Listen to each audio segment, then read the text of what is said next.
Hey y'all, who dat? And welcome in. I am Jeff Nowak.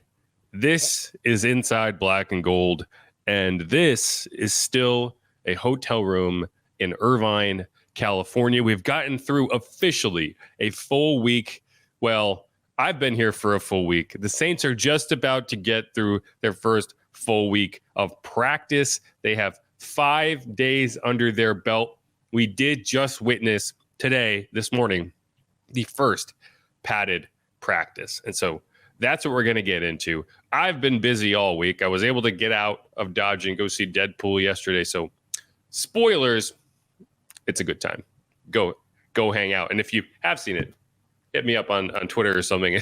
We can talk about it because it was worth the watch. But as much as I would like to just sit here and talk about Deadpool, we do have Saints practice to talk about. They got back to work today. They were off on Sunday, back to practice today. You know, we don't come at you every day with injury updates, with stuff like that. So I'm not gonna just run down all the players who have missed practice. But there are some injuries we need to talk about. So I'm gonna hit kind of a rundown here. There are a few signings that we need to get to, offensive line in particular. There was one guy sent to IR. There's one guy who was waived. So we'll talk about that. We're gonna get through a few of those other type of topics in this top segment. Then second segment, I want to talk about, okay, who are the top three standout players thus far, and who are the three players that I would qualify as slow starters, and I don't know, generally a little bit concerning to me in terms of what our expectations probably are for them going through the rest of camp, going into this season. Do you need to start looking for replacements? That's what we will talk about. Segment 3, final segment, I want to hit top 5 or 6 biggest questions remaining. A lot of them are going to be questions that we already had going in, but we do have a little bit more information now to go off of. And so we're going to hit on that. But first things first, let's hit it. 3 signings. The Saints signed 3 offensive linemen since last week. That's Chandler Brewer, Jesse Davis, Tremaine Ankrum. 2 of these guys are in their mid-20s. That's Brewer and Ankrum. Jesse Davis is more of a veteran option. He spent last year with San Francisco. Cross paths with Clint Kubiak, although he only had 5 special team snaps. So do what you want with that information. He's here, and they replaced Mark Evans, who was waived as a UDFA from last year, and then Justin Herron, who was injured in the first day of practice, has been sent to IR with a knee injury, so he won't be returning. That's a season-ending knee injury, so that's a bummer for him. Those are really the only changes, although there have been a handful of injuries and absences. So we'll have to see over the next few days whether those prompt replacements. But the big news of today, the pads came on for the Saints and people hit each other. So I'm going to flash up some highlights. So if you're watching on YouTube, you can check out those highlights. And otherwise, we will get into it. I'm going to make my face nice and small so you can actually see what's going on in these highlights. Got to give credit to the man Mike Haas for shooting these. It's why they look so nice, because he has much better camera equipment than I do, because my camera equipment is the phone I keep in my pocket. Now, the phone is nice, but it is not $2,000 camera nice. Anyway, moving forward. So, you know, one thing, I was talking to Kat Terrell from ESPN, and I was saying next year we should really have like a pool going on of like, not whether there's a fight, but who are the 2 people involved in the first camp fight? Because I don't know if I would have picked these 2. I might have picked one, but I don't know if I would have gotten the combination right. So this year's first camp fight, it happened today. It was on a run play. You had Cedric Wilson trying to block Alontae Taylor. I think Alontae may have taken some exception to some late in the whistle blocking. And there was a little fracas. Alontae got his helmet ripped off. And you went from there. But that's, if you were betting at home on who would have the first camp fight, it was Alontae Taylor and Cedric Wilson. It didn't rumble on after that, but it was a thing, and got to it. Bigger news, in my opinion, than the first camp fight is the guy who got on the field, and that was Chase Young, who was in team drills today for the first time in this training camp segment. And so I asked Dennis Allen, was that the plan all along? Because we've kind of seen it be this slow progression. He did not participate in OTAs or minicamp, right? He was there. He was working. He's been there for the first 4 practices. He's working off to the side, not with trainers, but kind of doing his own thing a lot of the time, right? Getting individual work in. And today he got 3 reps in team drills. Now, there were 3 pass plays. So it was kind of a tip off if he was on the field that this was not a run play for the defense. I don't know if they knew that when Chase got on the field, but it was, kind of have to imagine that is what happened. But he did get on there, first rep, bull rush right up to the quarterback. He had another rep where they sent Dallin Holker out there to chip him, which he did, and then he kind of threw him off to Taliesin Fuanga, who got hands on him, but Chase kind of shedded him, was able to get to the quarterback anyway. And, I don't know how much he was able to disrupt the throw, but it did look like he got an arm on Derek Carr, and the pass kind of sailed on him, and it was incomplete. So you can see immediately kind of the impact that he's able to have when he's on the field. And, I asked Dennis Allen whether that was the plan all along or whether this kind of turned into what it was. And this is what he had to say.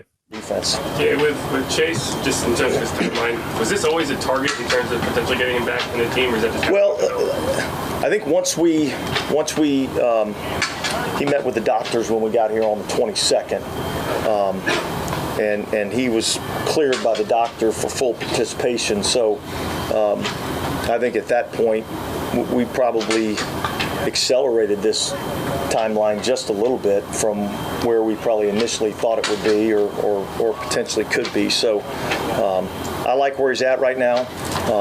We're going to continue to be smart with him, but I think each day you'll see him ramp up a little bit more and more every day. Is that a credit to how he attacked his rehab? Absolutely. Yeah, I think it's a credit to Dr. Watkins and the surgery that he did. I think it's a credit to our training staff and the work that they've done with him. I think it's a credit to him that he did everything that our training staff asked him to do to a T. And then I think it's credit to the good Lord, credit to his mom and dad, because they're the one that gave him the healing genes, so it's probably a lot of credit to go around, it sounds like. So, but he worked extremely hard at it, and man, I'm excited about seeing what he can do. And so, yeah, I mean, you're talking about a guy in Chase Young who had a lot kind of riding on this season going into it, right? You come into it, it's a contract year already. You signed a 1-year prove-it deal. Then you had to go get neck surgery. You don't know exactly how that process is going to go. The Saints kind of went on faith that he would be available in a reasonable amount of time so that they would not miss a beat for him and get things going. And to have him in team drills, to have him fully participating. Now, obviously, there's room to go. There's more room to go in terms of getting fully into these reps, right? Not just 3, maybe 5 in a session. Sure. But having no limitations on him at this point and already seeing the impact he can have, that is an incredibly positive result. Now, we'll have to see if he can carry that into the season, stay healthy, and make an impact. But, man, that dude is massive. He is massive. That's something even Dennis Allen said. He was like, he's bigger than I expected him to be. And he is. Like, you look at the listing, and you're talking about 6'5", 280. I mean, Cam Jordan's about 6'4", 275, 280 in that range.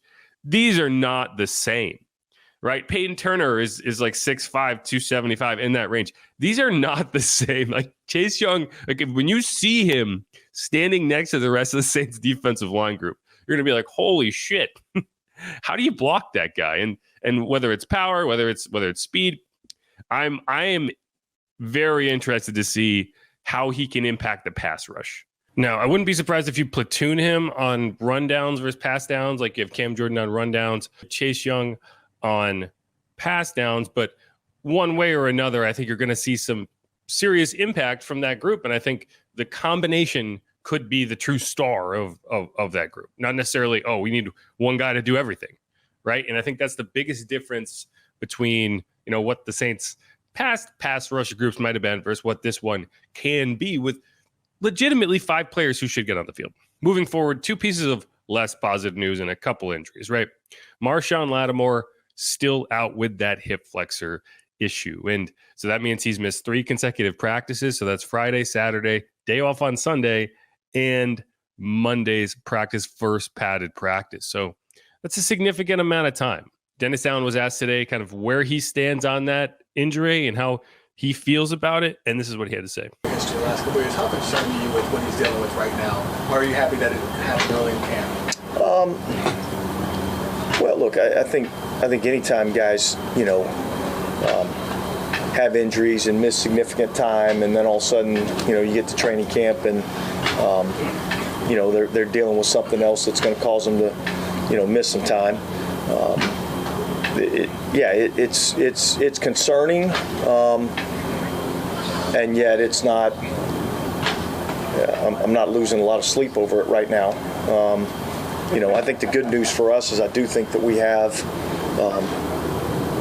some good players at the corner position that can pick up the slack when he's unavailable, and I think our guys have been able to do that over the last couple of years. And so certainly I want him to get healthy. I want him back out here. I think he's a big part of what we do defensively when we're at our best. He's playing, at a high level, and so hopefully he'll be able to get his rehab done and get back out here sooner rather than later. Yeah, and you can take that in a couple different ways. I don't think he meant it as dire as it might sound. But yeah, I mean, that's not great, and you don't want to speculate on hip flexor stuff. You don't want to speculate on injuries, but I can speak as someone who has had hip flexor issues. Mine was when I was a runner. And what I can say about it is it's really not something you want to play through.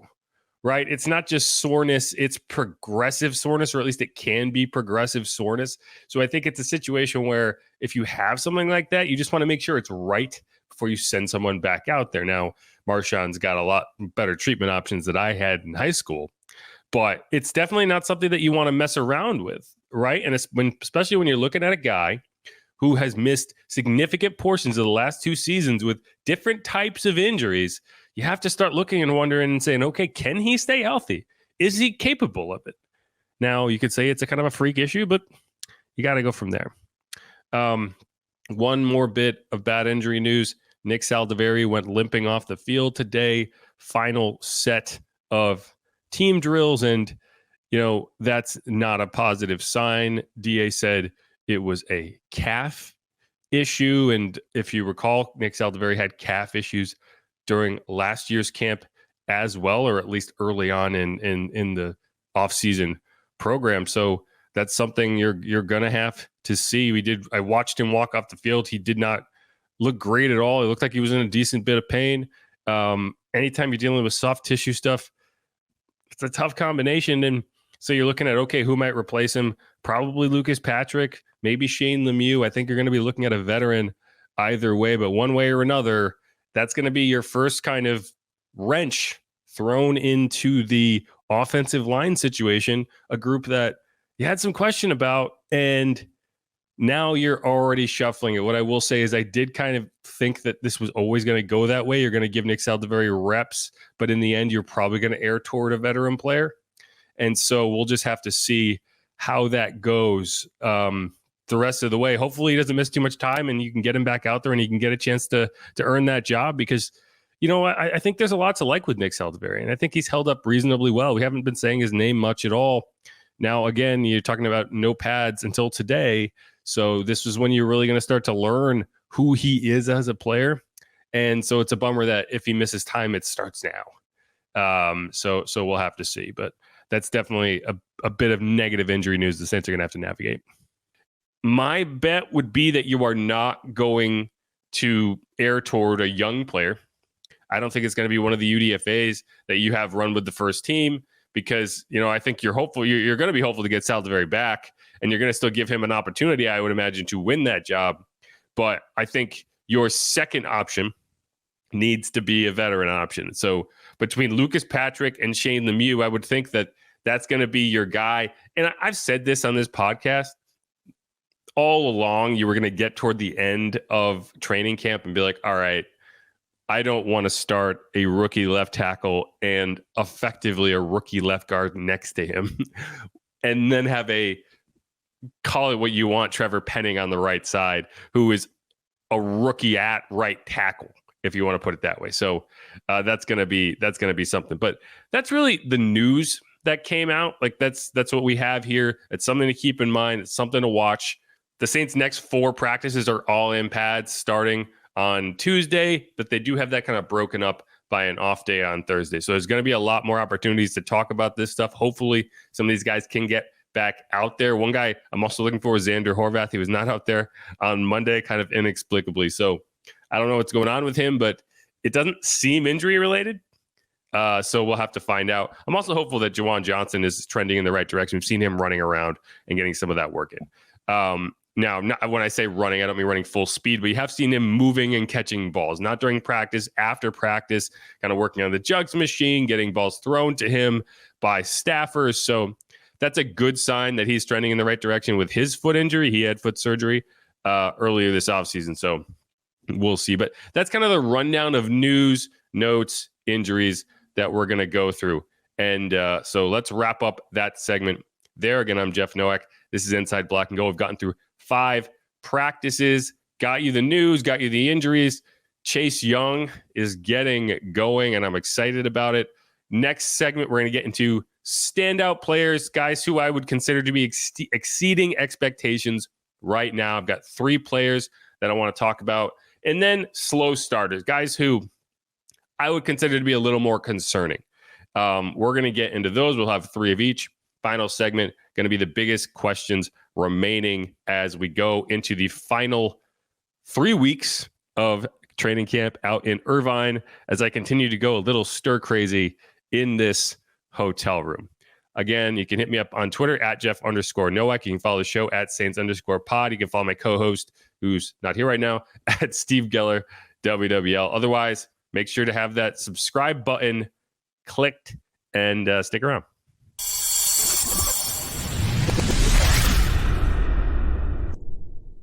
And we're back on Inside a Black and Gold. Jeff Nowak here, bringing you the latest updates out of Irvine, California. Saints training camp.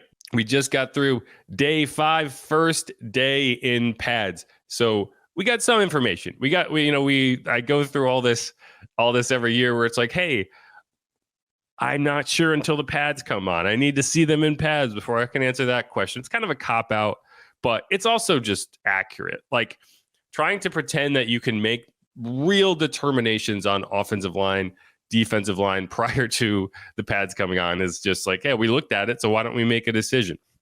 Now, it is what it is, but we have 1 day under our belt, so it's not, that's kind of incomplete information. I think by the end of this week, by the end of this slate of padded practices, we'll have a much better picture of how this all looks. Like, for example, we haven't gotten into any 2-minute work yet, no red zone. We've looked at very much base offense, and that's what you do when the pads aren't on, right? Like there's only so much you can drill when you can't hit. And you're not really tackling to the ground with pads either, but you're at least able to be a little bit more aggressive. You're able to at least play football. And as Dennis Allen said, like this is the first time they've played football since January. So, we're going to get into it, but let's talk some standouts. Let's start this on the positive note. Standouts / exceeds expectations. And the first one's going to be a guy that you probably have heard about a lot already, and it's Mason Tipton. Now, I go into every training camp telling myself, I am not going to be the reason another Emmanuel Butler exists. I'm not going to be the reason that we overhype a guy because he's made a few plays and then he just falls off the face of the earth and everyone is like, what the hell you were talking about? Right? And sometimes it's tough because all we can do is go out there and react. We don't know what's going on behind the scenes. We don't know if there's things that aren't happening. Right? We don't know if maybe there are holes in a person's game that aren't showing up in team drills, but they're apparent when you're behind the scenes. Now, all I can say is that before I tell you that Mason Tipton has been forcing us to talk about him every day. We haven't had a choice.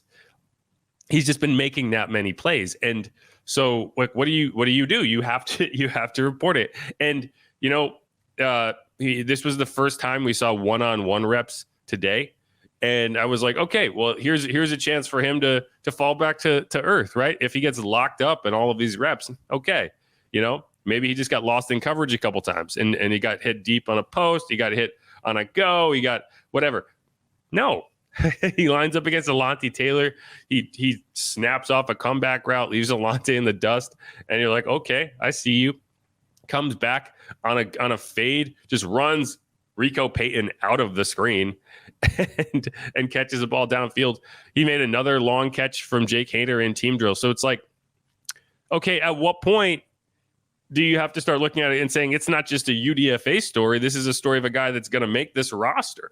And we'll see. But either way, this is a bit of what Mason Tipton had to say when he talked to the media after Monday's practice. I think the most important thing to me is getting my teammates respect. And that's, working the hardest, helping out in any way I can, doing whatever I can to help the team win. I think that was, the first thing on my mind.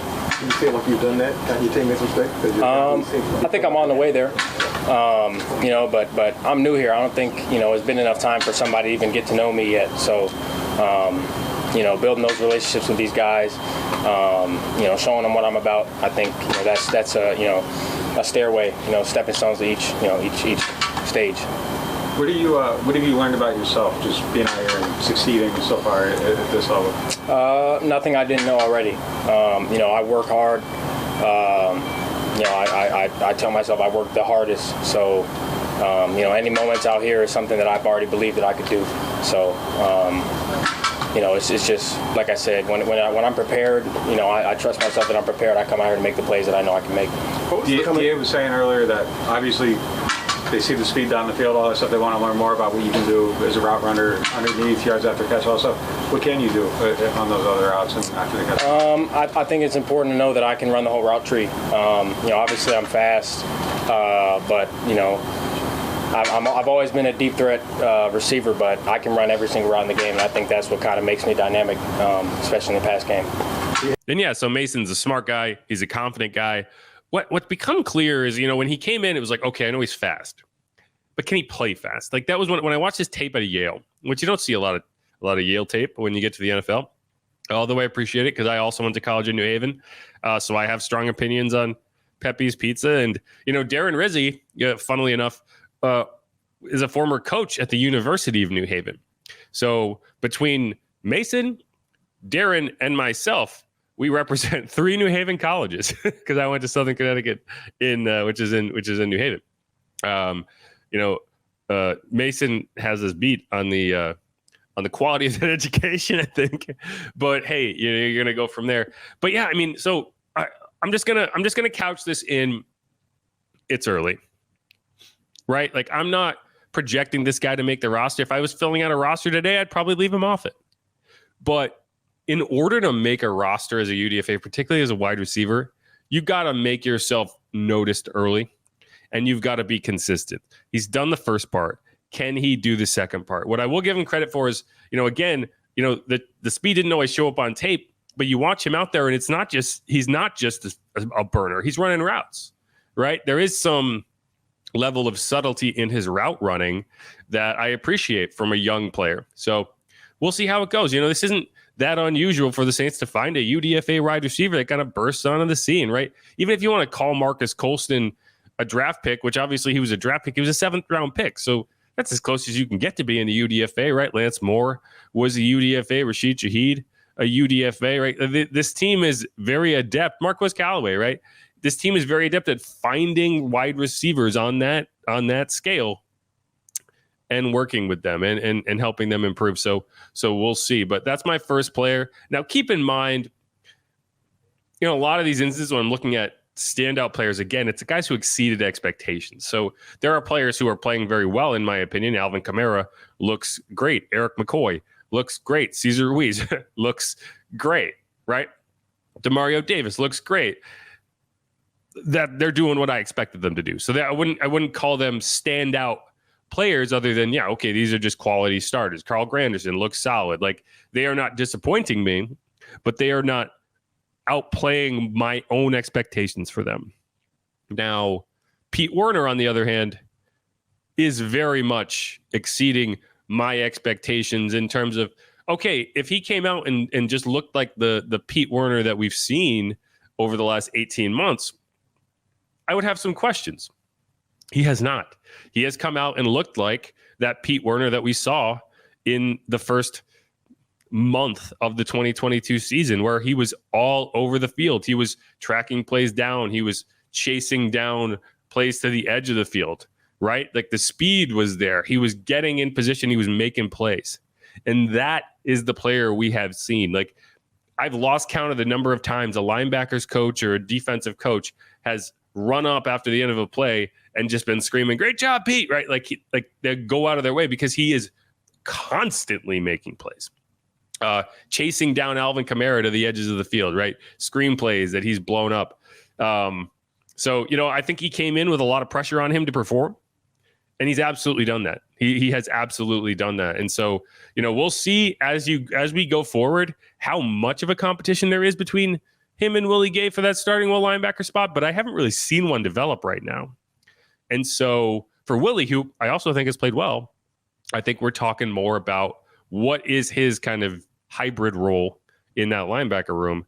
But for now, very comfortable with what Pete has done. So yeah, we'll go from there. And again, there's a long way to go. We'll have to see. We've seen him play really well in stretches before and then fall off, whether it was an injury, whether it was whatever. So now we need to see that continue. And I need to see him kind of be that all-pro caliber linebacker that we saw in stretches earlier in his career. Moving on, one more player in the standouts category. And again, this is a guy who impressed me throughout OTAs, throughout minicamp. And it's Jordan Mims, running back Jordan Mims. And this is in part because he's had an opportunity to do it. He's had an opportunity to flash. And it's because of the absence of someone who I will spoil and say he is on the other half of this list in terms of underwhelming, in terms of slow starters. Because I don't know who's the backup running back right now. Is it Jamal Williams? I think it might be Jordan Mims. Right. And we'll see. I think you are going to have 3 running backs. What do you do? What do you do if Kendra continues to be hurt?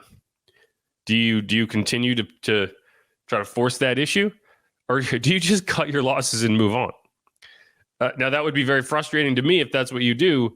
But if you had to do that, then it was a non-starter to begin with. Like if you're even entertaining that notion, then I think things are already pretty close to lost. So we'll see. But either way, Jordan Mims is a guy that has played himself into a position where you could feasibly see him making this roster. And for a guy who was a UDFA out of Fresno State, showed up midway through the season last year, stuck around in the practice squad, came into rookie minicamp this year, played himself into someone in that conversation. That is an awesome story. So we'll see. We'll see how that develops the rest of the way. But he's definitely on that list for me. And then there are a handful of other players who I think have showed really well. I think Jordan Auden has looked good. I think Kool-Aid McKinstry has been a solid player as a rookie, getting kind of thrown into the fire a bit this last week. I think he's held up pretty well. Trevor Penning, Taliese Fuanga. Now, these are guys who were kind of learning on the go. They've taken their lumps a little bit, but not in ways that are massively concerning to me. And we'll talk a lot more about Trevor Penning as we go forward. He did speak to the media today. I want to see a few more days of him in pads before I really kind of have a strong take on how his first few days of practice have gone. But, nothing there that has me screaming like, get the backup ready. Fuanga, they're having take extra reps with the second team. So I think that's pretty telling of, the faith they have that he's going to be that player. Now, Penning is not doing that. So I think that's kind of you hedging your bets a little bit, and we'll see how that goes, especially now that you are probably going to have to shuffle in that offensive line group. But yeah, so we'll have to see how that goes. Now, moving on to the less attractive portion of this list. And now slow starters. Now, these are not going to be players that, now I'm not going to be talking about it. This UDFA keeps getting burned, right? Like this player that we went in thinking, yeah, he's probably a camp body. He's probably not going to make the roster, isn't playing well, right? Like these are guys who are trying to play their way into an NFL team, not getting slow starts. When I say a slow start, it's a guy that I had reasonably high expectations for, and those have not been delivered on yet. And so when I talk about these players, one of the top players on my list of where the heck are you, guy, is A.T. Perry. Now, we can go back a year ago and we're having a lot of the same conversations. And he kind of proved to be a gamer. He proved to be a guy who he got on the field when the lights are on, and suddenly he looks like a different guy and he's making plays. He might still be that guy, but I don't like seeing someone who is invisible at practice this much of the time. And we've seen him make a couple of catches, but this is a guy going into year 2. He should feel comfortable. Obviously, it's a new offense, but he should feel a little more comfortable working with the same starting quarterback and doing whatever. Working with 2 of the same quarterbacks that he worked with last year. And I don't know. I just haven't seen him assert himself, right? And this is a guy who I would have said going into the season, hey, he's going to compete for that wide receiver 3 spot. Right now, I think that's Cedric Wilson easily. I don't think it's much of a competition right now. Now, obviously, that could change. Obviously, you could see A.T. Perry could come on strong and force your hand in that situation, but he certainly hasn't done that yet. He's made a few catches in team drills, nothing really exciting. He struggled to get open today during the one-on-one reps. I think he did beat Alontae Taylor once, and that's kind of foreshadowing because the second player on this list for me, and this is a tough one because I really like this guy, is Alontae Taylor. Now, I don't think he's been terrible. I don't. I think he's going to be your starting slot corner. I just find he seems to be a little erratic in terms of his quality of play, in terms of quality of coverage, in terms of, just being in position. And I don't know if that's kind of a product of moving inside, outside, not being in a position that is probably his best suited for. But he is definitely not ideal right now. And, he got burned by Mason Tipton in one-on-ones. That's not something you want to see. I just think that I want to see him be a more impactful player. And again, this is a slow start. This is not, oh, you're a dud, you don't have a chance. This is, I need to see this guy be more productive, and I need to see it soon, because if not, I start to wonder, hey, do you start to look at other options in the slot? Now, with Marshon out, your best slot option is currently starting on the outside. So, you may not have that option to get Kool-Aid up to speed in the slot if you don't feel comfortable with Alontae there. But I want to see more. You're a third-year player. You are not a rookie. You are not a guy going into a position for the first time. I need to see it. He's a confident guy. He's as confident as anyone. I want to see a bigger impact from him, so we'll see how that goes. And then the final one, we don't need to talk about much, but a third-round pick going into year 2. You have reasonably high expectations for a guy like Kendre Miller, particularly after week 18 of last year. And instead, failure to launch, right? Nothing. Now, I do want to apologize if my eyes look super watery. It's because I have a cough, and in between cuts, you may be seeing cuts, I'm hacking my brains out. So if it looks like I have watery eyes, I'm not crying over this subject. I'm just coughing a lot, but I'm powering through for y'all. So if you hate this podcast, that's fine. But yeah, Kendre, come on, man. I need you to be a pro. That's all I'm asking. I need you to be a pro, right? If you get on the field and you struggle, okay, I can deal with that. I need you on the field. I need you to be a pro. Okay? And this isn't just me saying this. This is the team. I guarantee you, these are the same conversations being had in that room. Kendre, I need you to be a pro. I need you to take care of your body. I need you to be available when we need you to be available. And we'll see how that goes, right? But from the perspective of a slow start, I don't know how much slower he can be than getting out there for one rep of individual drills and then leaving. So if we're talking standout players, my top 3 standout players, guys who have greatly exceeded my expectations, talking Mason Tipton, talking Pete Werner, talking Jordan Mims, talking about slow starters, guys who, man, you need to pick it up. You need to do something to make me feel a lot more comfortable about where you are and the commitment that should be made to you. A.T. Perry, Alontae Taylor, Kendre Miller. And we're going to go from there. Now, there's levels here, right? Like Alontae's being asked to do a heck of a lot more than these other two guys. I'm not saying that these guys are all at the same level, but these are guys I need to see more from. And we'll go from there. But all right, I'm Jeff Nowak. This is Inside Black and Gold. One more segment to go, and it's going to be the biggest questions remaining heading into week 2, day 6 and beyond of Saints training camp out in Irvine, California. Just got the pads on today. We will keep the pads on tomorrow, Wednesday, Friday. It's going to be a lot to talk about. Who dat? We'll be right back.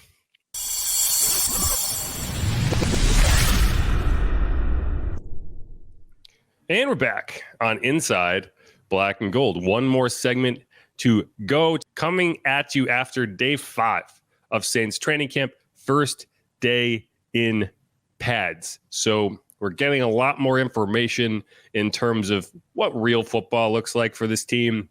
Not running around in T-shirts and underwear and whatever else. You know, we're watching actual football being played. And so we're getting a lot of questions answered. Now, one question that I don't think we've answered quite yet is Taliesin Fuanga, Trevor Penning.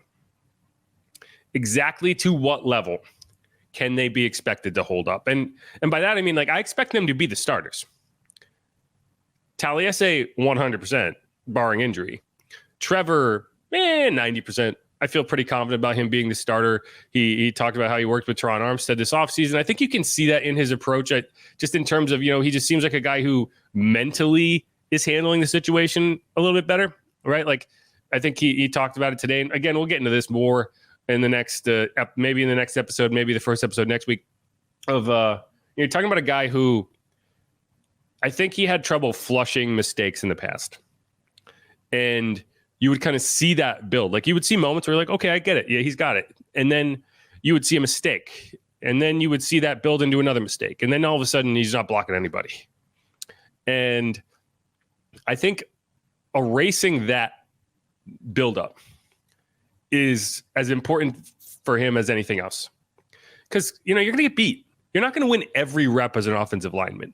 Now, some people will take that clip and share it, and suddenly that's the only thing you've ever done is get beat on a rep. The fact is, you are not going to win 100% of your offensive line reps. No offensive lineman in the history of the NFL has ever done that. But I think there's a level to which you can lose them that is acceptable and does not destroy a play. So it's like, it's not just winning or losing, it's how badly are you losing and how badly are you allowing yourself to lose. And I think that's like, okay, you can win a rep that you didn't win just by competing. But if you've already mentally lost before you even go into that rep, it's over. And I think that's a big thing for Trevor. And I think that's when you bench him last year, that's what it is. You're losing confidence. You're losing the mental edge that you need to compete at the NFL level. And I don't know. We'll see. We'll see. It's too early to really say, oh, he's got it versus he doesn't. But I do see a guy who seems to be working his way through the game a little bit more effectively right now. And we'll see how that goes. I saw a rep today where he it was a run play. He needed to stretch out and catch Pete Werner on a block. Now, Pete Werner has been everywhere, and he outran Trevor to the point and got around and made the play, right? And so that's on Trevor. Next play, he gets lined up against Cam Jordan, and he stones him. Like, Cam didn't get anywhere. Now you could say, hey, Cam, where's the pass rush here? Because I have seen him lose to Carl Granderson. I hesitate to say he'd be able to stand up and block Chase Young, but got to start somewhere. And so, I think I've been satisfied with what I've seen out of Trevor. I was talking to Doug Mouton about this. Like, one of the things I need Trevor to be able to do, it's not even just straight up pass protect at a Pro Bowl level, right? I need him to be able to run block. And by that, I mean, I need you to be able to project run to the right? Load up heavy on the right side, and the defense respect it. because you can do it, because Trevor can block effectively. Because if you can do that, then you can counter off of it. And if you can counter off of it, that means you're forcing the defense to hedge their bets or lose when you counter it, right? And if you're slowing down the defense, you're slowing down the pass rush, you're keeping them off balance, that makes Trevor's job so much fucking easier. And I think that's what was difficult about last year for me, was like, you are making this as difficult on an offensive tackle as it's possible to do, because you did not keep the defense off balance. You did not run the ball effectively at all. You did not do it creatively at all. It's just not a good situation. So we'll see. I think as we see this offense get installed more, we'll get a better idea over the next 4 or 5 days. We're going to get a much better picture, but that's the biggest question, because that's going to be the question all year. Can you block for Derek Carr? Because if you can't, this is going to be an ugly season. So that is 1A. That is the biggest question. Number 2, and we kind of talked about this, who's going to be the RB2? I don't know. My heart says it's Jamal Williams, because I like Jamal Williams. He's a fun guy. I think the team likes him. I think his teammates like him. I think the coaches like him. But is he going to be productive enough to justify putting in there for how many reps do you give your RB2? 10, 12? Double-digit touches a game? Are you going to give a guy double-digit touches a game if he's not producing? Because if he goes out and puts out the performances that he did last year, that is not justifying a RB2 workload. If Jordan Mims is playing better, I think you have to go with him, right? You have to find a way. Now, Alvin Kamara is going to dominate that backfield, but you cannot run him into the ground either. You know, we talk about, 29-year-old running back breaking down. Well, I don't think that Alvin's issue is necessarily that he can't get it done in a reasonable amount of reps. I do think that an issue would be overloading him. And if you're overloading a running back at any age, it's a bad idea. At 29, you're just asking for problems. And if Alvin gets hurt in week 12 and misses 4 games, that's a bad scenario. So you need a running back that can hold up. And, you know, while Jamal, I think he's going to be on the roster, I don't think you cut him. I think he's effective enough and he's good enough in pass pro that even if you don't feel like he's being as productive as you want him to be as a runner, there is upside there. There is an ability to impact the game. I don't know. And obviously Kendre is the big question mark. I would love to see him get back on the field, earn that role, and, you know, kind of just take this as a wake-up call of like, okay, I got to do this. I got to do the work. But we'll see. Either way, that's a big question, because this team needs running backs. This offense is heavily reliant on the running back position. And right now, I just don't think you have enough sure things in that room to feel good about it. So that's question number 2. Number 3 is a more positive one. Let's do that. How good can this pass rush be? You know, I feel like we talk about it a lot. We talk about the question marks on it. But we don't talk about enough is like, man, if this group can stay healthy, if they can be consistent, this could be an elite pass rush group. It really could. And, you know, I don't even put Cam in that conversation, because I think Cam is kind of your early downs guy. And then you have Carl Granderson, who I think is kind of the all-around guy. And then 3 elite kind of pass rush options. And I mean that. I really do. Now, Chase Young obviously is at the top of that question. You have a first-round pick in Peyton Turner, right? You have a second-round pick in Isaiah Foskey. I think all these guys have looked good. Again, like we talk about Peyton Turner, it is not a question of whether he has the talent when he's on the field. It's a question of whether he can stay on the field. I don't know. Maybe this is the year for him. Maybe. But I think there's a scenario where, man, you get all these guys healthy and productive, and you end up with a top 10 pass rush. I do think that's true.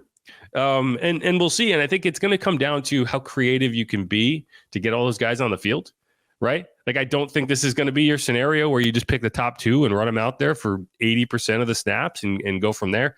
I think you have to have a rotation, and we'll see how that goes. Now, I think Carl Granderson has been really solid. I want to see him take that next step. I'm curious to see exactly how much you get out of Cam Jordan. But if what you have it with what you end up with is a, Carl Granderson on one side and then kind of a rundowns, pass downs platoon of Chase Young, Cam Jordan, and you fill in the rest as you need, I'm okay with that. And I think that's what's been holding this defense back in some games over the course of the last few years is, yeah, you got the secondary, but I don't care how good your secondary is. If you give the quarterback forever to throw the ball, they're going to beat you. They are. If that quarterback is worth his salt, he's going to find somebody open. It's only a matter of time. So it's got to be on the pass rush to impact that passer. You don't always have to get there. You don't always have to sack him, but you do have to pressure him. You do have to speed him up and make him make a decision before he's ready, not after, before. Okay, there's also a level of scrambling that's going to be an issue. We're going to have to see if the Saints are any better at defending that. I do think they've added more speed. And I do think that they're more equipped to handle that than they have been in the past. But we'll have to see how that goes. Either way, that's my big question. Because if the answer is top 10, I feel really good about this team. If the answer is bottom 10, that changes my equation a little bit. I think that's the difference between winning 11 games and winning 8. If you have a top 10 pass rush versus bottom 10 pass rush. Now, if you're in the middle, yeah, maybe 9. And that's kind of where it is. But that's kind of where I would draw that line.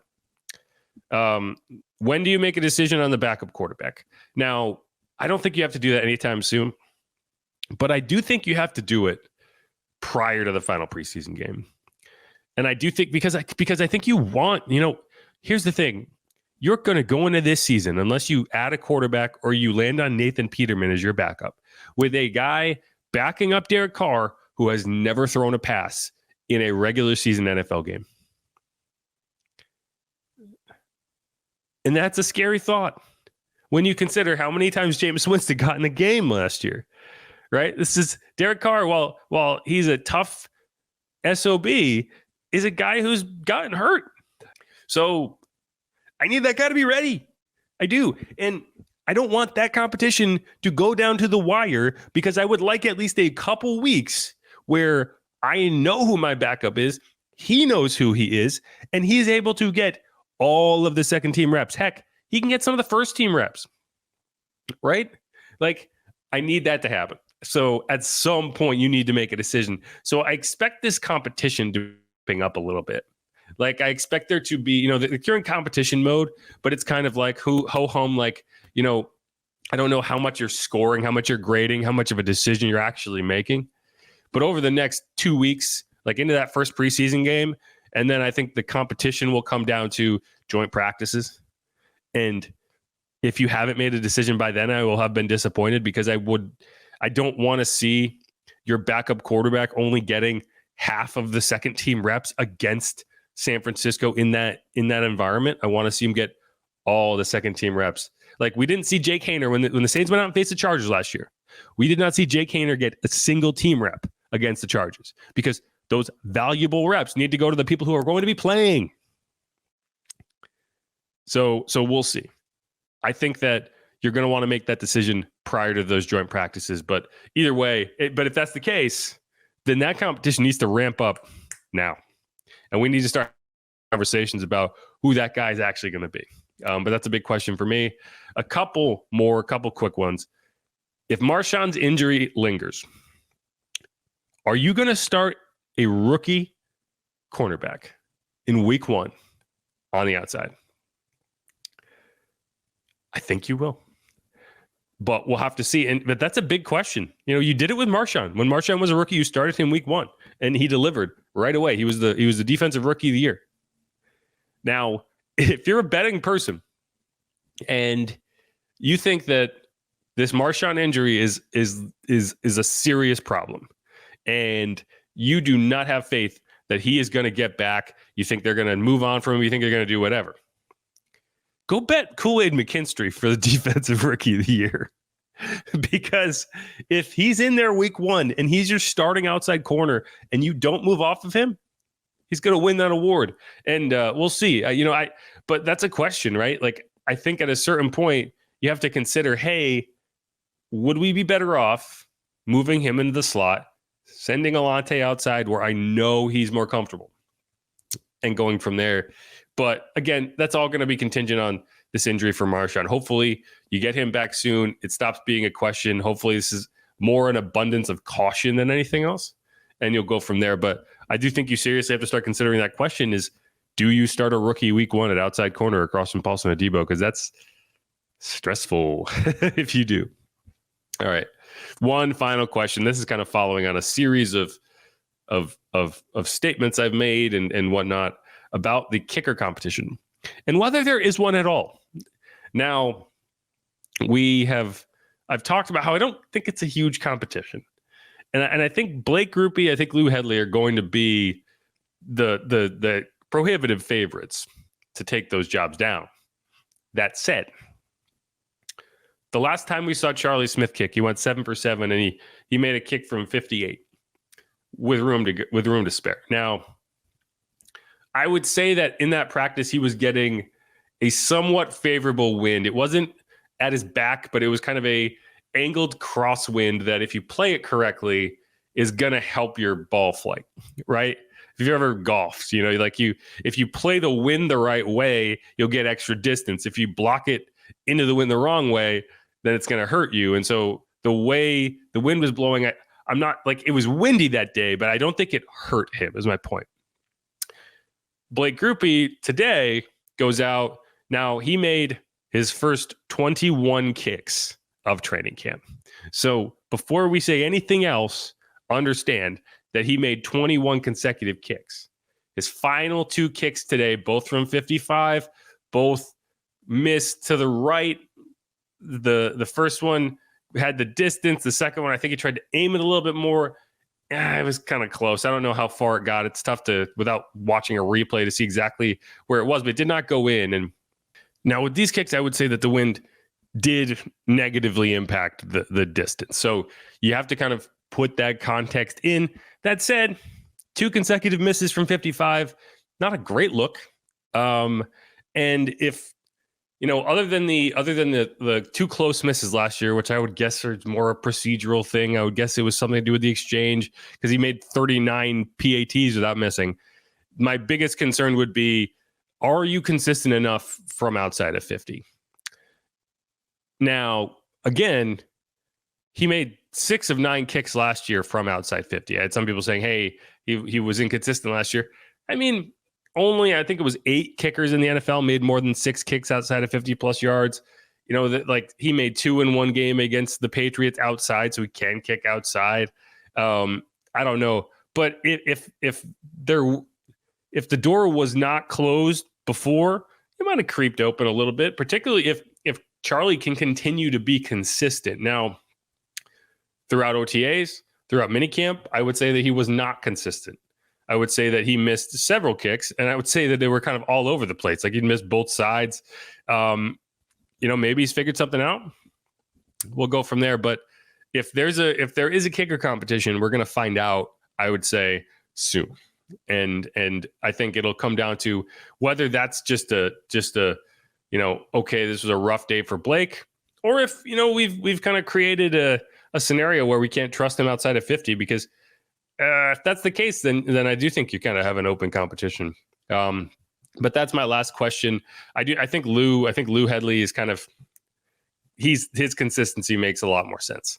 You're not going with rookie specialists again if you don't have to. And I think Darren Rizzi really likes Lou and what he's able to do. So I don't think that's there. But that's my last question. So my questions are, can Trevor Penning and Talia Sifuaga hold up? Who is the RB2?